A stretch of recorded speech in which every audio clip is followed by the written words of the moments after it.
So guys, for the first step, you want to go to the link which will be down below in the description to download openal32.dll. And now once you're on this, you want to scroll down. You want to find the 64-bit architecture download. It should be the second one on the list. Now you want to click on download. It should now start downloading automatically in 5 seconds. It should now start the download. If it did not start the download, then you want to click right here, which will then start the download for you. And now you want to right click on the download and then click on show in folder. We should now be in our downloads folder with the OpenAL32 zip file. And now you want to right click on it and then click on extract all. We can untick this box and then click on extract. We should now have this new folder. You want to double click on it and you want to find openal32.dll. Once you find this, you want to right click on it and then click on copy. You want to copy this file. And now once you copy this file, for the next step, on the left hand side, you want to scroll down and then click on this PC.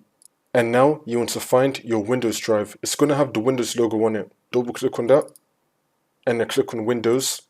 Now you want to find a folder called System32.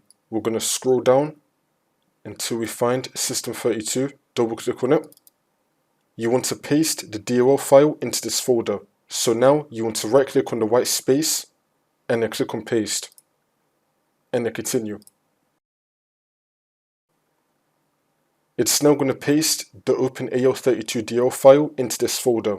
We're now going to paste this file into another folder. So now we're going to go back to Windows and now we're going to paste it into a folder called sysroute64. We're going to scroll down until we find sysroute64. Double click on it. We're going to paste it into here as well. So you want to right click on the white space and then click on paste and then continue. It should now also be pasted into the sysroute64 folder.